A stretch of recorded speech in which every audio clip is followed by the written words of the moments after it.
Well, hey, Real Life. My name is Autumn, and I am really excited and grateful to be able to talk to you today. I have the pleasure of working on staff here at MEC as a content creator, which just means that normally I'm on the other side of the camera, so this is a little strange for me, I'm not gonna lie, but I do that. I'm also a part-time online college student at New Orleans Baptist Theological Seminary. It's a little bit of a mouthful, but I get to do that as well. I am a really big fan of Taylor Swift. Hopefully not too many of you just clicked off after I said that, but if you're still here, hey, I'm really glad that you are.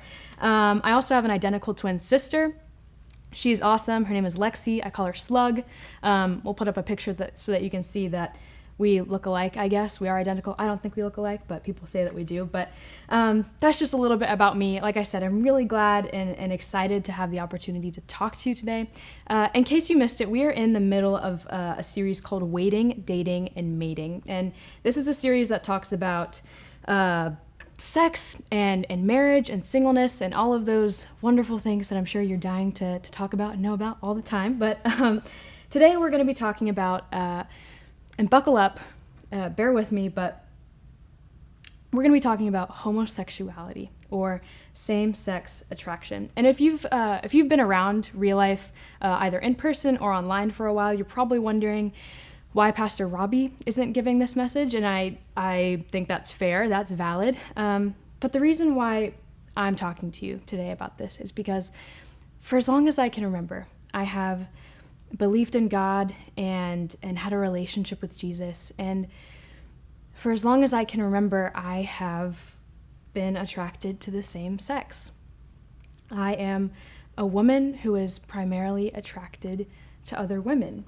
But before I get into my story, I just want to preface by saying that I know topics like this can be uncomfortable or emotional or even polarizing when discussed in this kind of setting. I mean, this is a prevalent and controversial topic in our culture. It's probably one that's incredibly personal to you, like it is to me.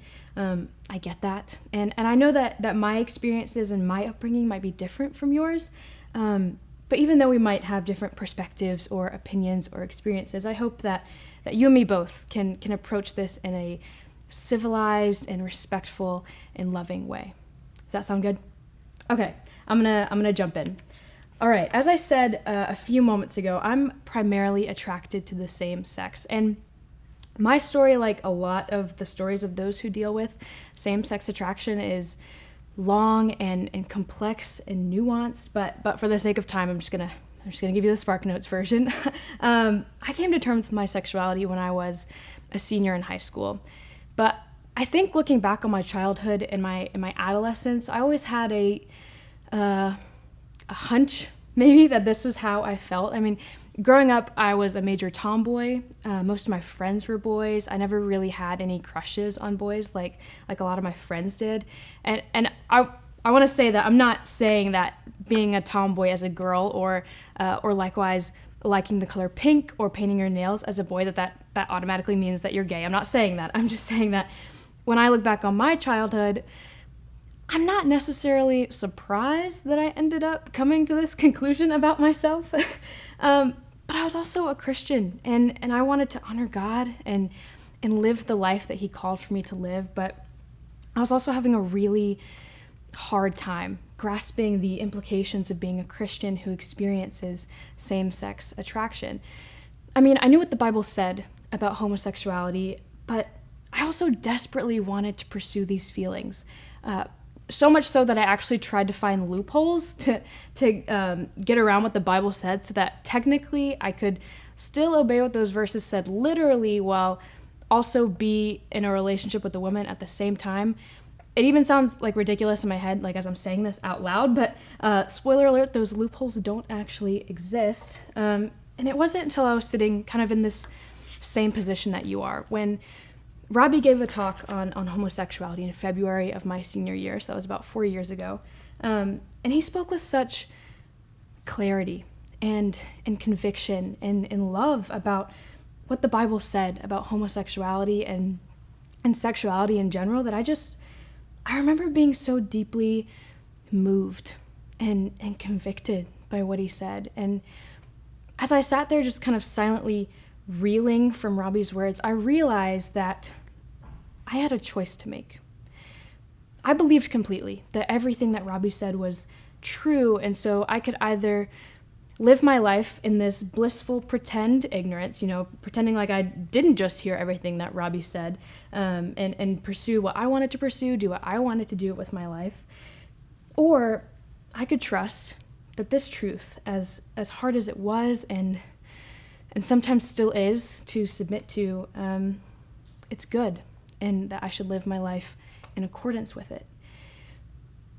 I chose the latter, and what that means is that I have committed to a life of singleness, or if God wills it, marriage to a man. Either way, a romantic relationship with another woman is completely out of the picture for me, even if that is innately what I want.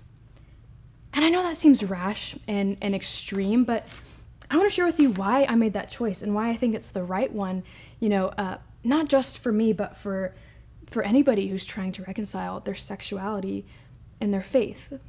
And I just want to pause here to consider that you may be new to the Christian faith, and you're probably still exploring what a relationship with God could even mean for your life while still coming to terms with your same-sex attraction. And I know that making a decision like this at this point in your faith journey would feel impossible for you when you don't even know if this is something that you're fully committed to. And I get that. I mean, I made this decision a while after I'd already committed my life to Jesus, and I already had a foundation of knowing him. And you might not have this foundation yet, and that's okay. I don't want you to freak out, all right? Celibacy is not step one. Obedience isn't even step one. I'm not going to ask that of you. That would honestly be quite ridiculous. But what I am going to do is paint a picture of this God as honestly and as genuinely as I can. And I would encourage you to take hold of that. I mean, more than anything else that I say to you today, before you commit to making a decision that you're not even sure about, pursue this God first. I think I would encourage you to seek him first. And I promise that once you do that, everything else will fall into place. Because you see, the truth is, the thing that pushed me to pursue a life of celibacy was the overwhelming, undeniable sense of God's love for me. And it's a love that is so real and tangible and as steady and sure as my heartbeat. I mean, even in the back of the chapel at Real Life all those years ago, when I felt the pain of knowing the sacrifice that I was going to have to make, I also felt disarmingly comforted. And before I knew it, the love just began to drown out the pain, and I was filled with this sense that the thing that I had just given up was being replaced with something better. You see, the most compelling part about obedience to God is also its foundation, which is love. The reason why the Bible asks us to deny ourselves and to give things up is because of God's love for us. And God doesn't expect you to obey without first understanding who he is. And I've seen this played out in my own life and in the Bible time and time again, but I just want to give you a quick example of it. These are just two of the verses in the Bible that explicitly condemn homosexual behavior. This first one is Leviticus 18:22, and it says, "Do not have sexual relations with a man as one does with a woman. That is detestable." In Leviticus 20:13, "If a man has sexual relations with a man as one does with a woman, both of them have done what is detestable." And that sounds a bit harsh, right? I mean, I get it. These verses are uncomfortable at best and painful at worst. I mean, none of us want to feel like what we've done or what we feel is detestable. And so how can we read these as words coming from a loving God? Well, these verses come at an interesting time in the narrative of the book of Leviticus. It's why I love Leviticus so much. I mean, I'm not going to lie, Leviticus is really weird a lot of the time. I'm not gonna lie about that, but it is so good. And here's why. The structure of Leviticus actually begins with God giving his people, the Israelites, a way to access him and have fellowship with him. I mean, it's God revealing his love for his people and his desire to be near to them and to delight in them.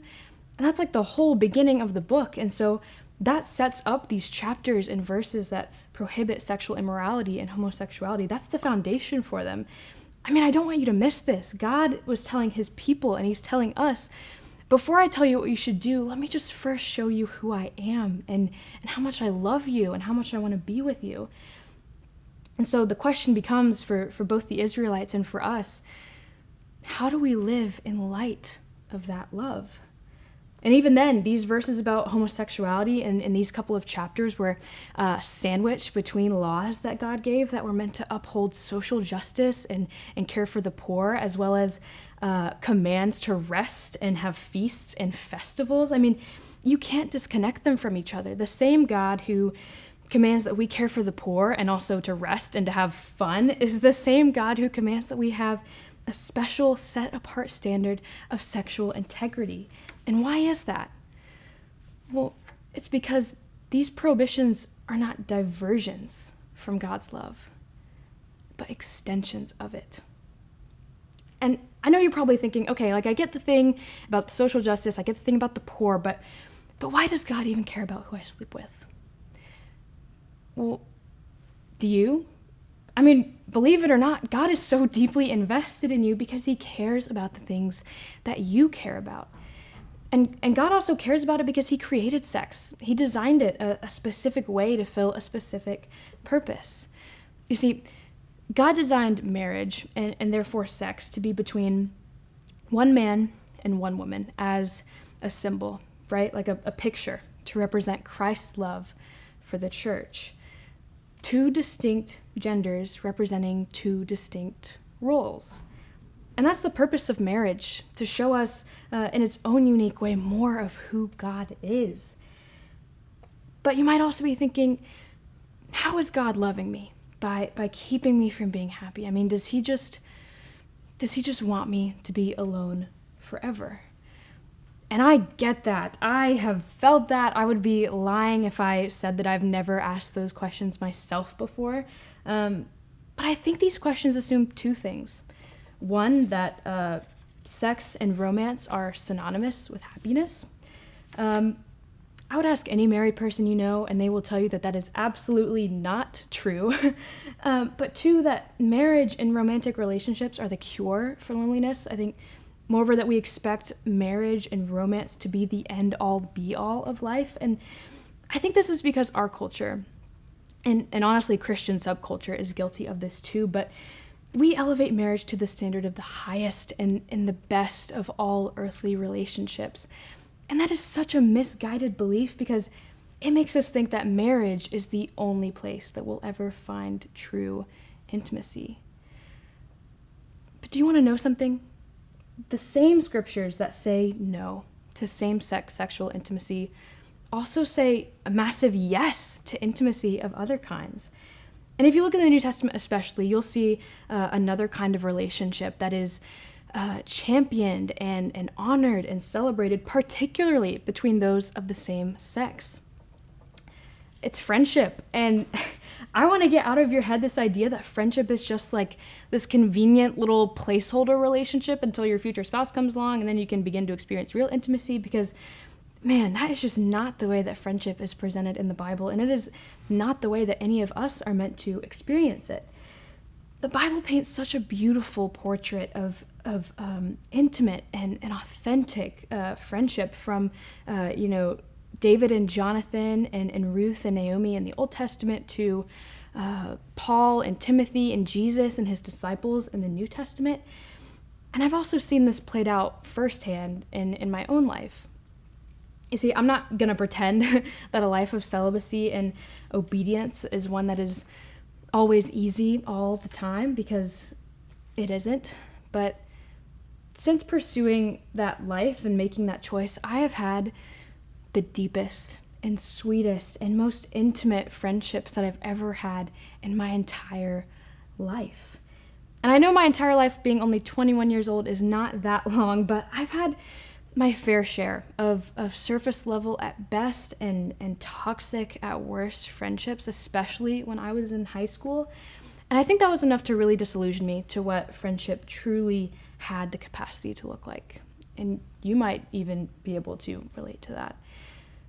But almost right after I made this decision to pursue celibacy, which was honestly a time in my life where I was really struggling with the possibility that my life was going to be a lonely one, like right at that time, God began to give me these rich and deep and intimate friendships. And almost all of them were with other women and still are. I mean, these are friends who know me and love me deeply, who have held me when I've cried and they've comforted me in my deepest sorrow. They've forgiven me when I hurt them. They are patient with me when I'm dramatic, which is all the time, so they are really, really patient. They don't make me feel like I'm too much or not enough. And I think most importantly, they point me over and over again to God's love for me, and I am reminded over and over again why the Bible never promises that any of us will get married, but it does promise that God puts the lonely in families.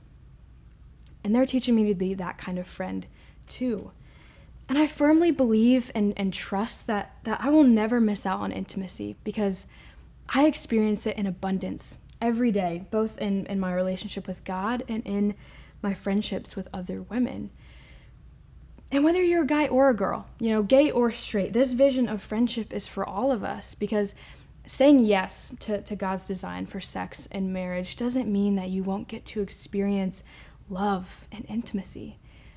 It just means you'll experience it in ways that you never thought you could before. I often find that when God asks me to surrender something, he does it so that he can replace it with something better. And that something better is always himself. He doesn't leave me empty-handed, and he doesn't intend to leave you empty-handed either. But along with giving us himself, God also blesses us with gifts that are better and more wonderful than what we even desired in the first place. And friendship, true biblical friendship is one of those gifts. And while I'm on the topic of friendship, I want to speak for a moment on Christian allyship for those who experience same-sex attraction.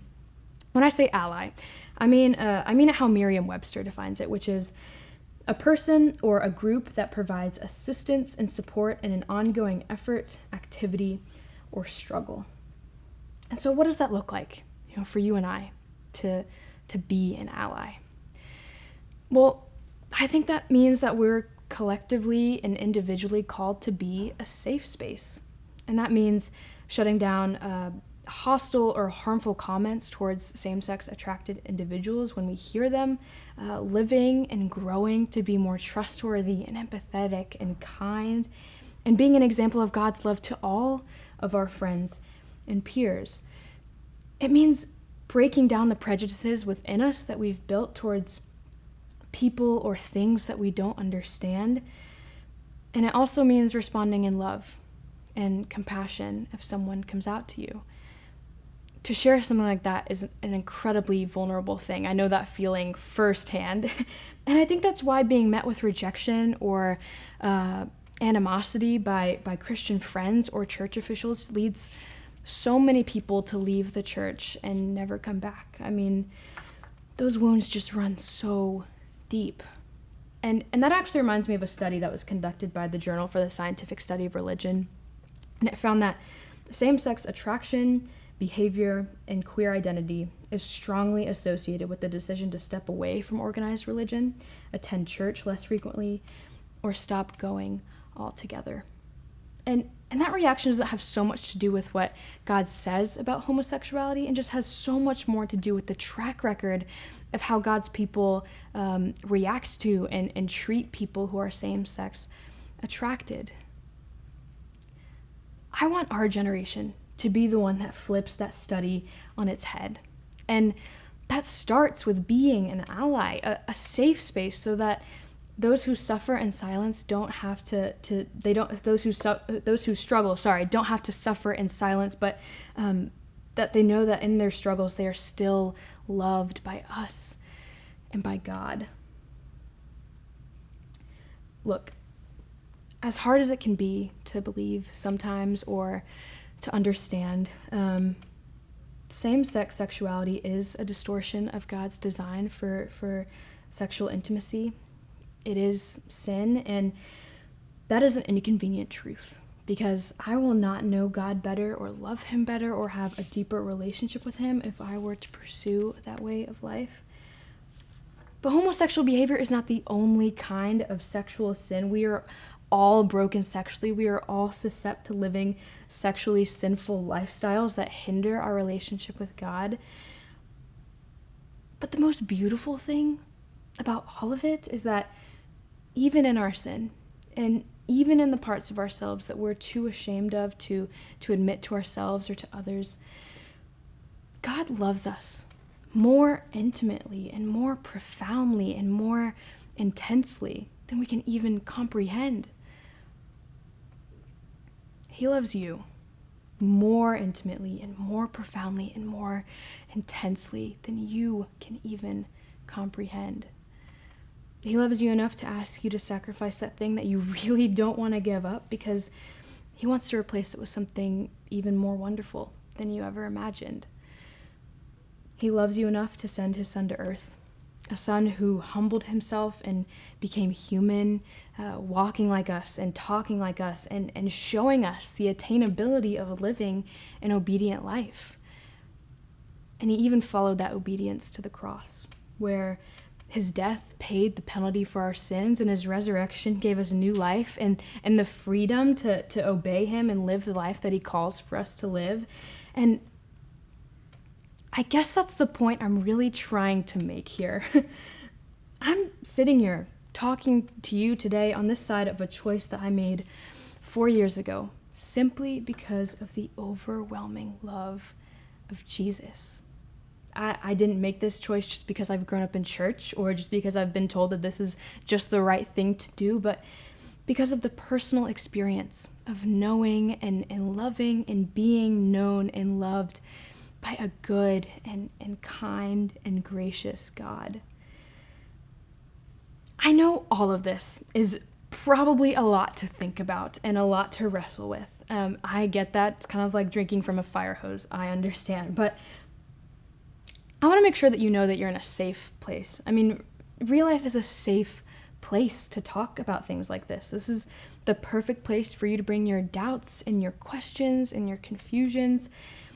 And if you are someone who does experience same-sex attraction, I hope as you're wrestling and wondering and thinking, that the loudest voice that you hear is not the voice of self-condemnation, but the voice of God, who is professing his unfailing love for you every moment of every day. And I would recommend, when you're ready, talking to a trusted adult about what you're experiencing. A parent or a real life leader is a great person to start with. And if you're not someone who struggles with same-sex attraction and the implications of that, I know you're struggling with something, because we all are. And the grace of God extends freely to your struggles as well, and his love and his call to obedience applies to you as well. And so I want you to think about like what it is that maybe you're holding tightly to, that perhaps God is calling you to let go of.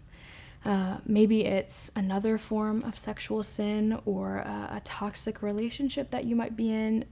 Maybe it's bitterness or resentment that you're harboring towards another person. I mean, whatever the case may be, I just want you to know that whatever it is that you're sacrificing, Jesus wants nothing more than to take it from you so that he can give you something better. And I also want to charge both of us to be better friends and to seek better friendships. A great resource on friendship is actually a sermon series that we did here at MEC this past summer. It's called The Lost Art of Friendship, and it's available on MEC's YouTube. We can put a link in the description below, and it's also on the MEC app. And it has just played a pivotal role in how I look at friendships now and how I approach them. And I really highly recommend listening to it or watching it, because, I mean, gosh, there is just so much to learn about friendship and finding intimacy in friendship. Well, Before I pray and close this out, I just want to say this last thing. I wouldn't want to live my life in service and obedience to a cold, disinterested, unkind, unloving God. And I don't think you would either. But thankfully, the God that we're dealing with isn't like that. I mean, in fact, he's quite the exact opposite. And he wouldn't want us to follow him or obey him disinterestedly or without loving him or, I think more importantly, letting ourselves be loved by him. I think what we all deeply long for is to be loved. And I believe that's at the heart of this issue. But what we don't realize is that we spend our whole lives grasping at love when it's already being given to us freely. All right, let me pray. God, thank you so much for your kindness, for your faithfulness, for your love, Father. I just pray for whoever's watching this, God, that's what they would walk away with, is a sense of your love for them, your faithful and unfailing love for them, Father. Thank you that is the most intrinsic part about being human, not our sexuality or our ability to reason or anything else, but the most intrinsic part of who we are, God, is that we are loved by you. And that is such a gift. And the fact that this is the way that things are is so wild and almost unfathomable. But God, thank you that that's the way that things are. Thank you that you designed sex a specific way to reveal more of who you are.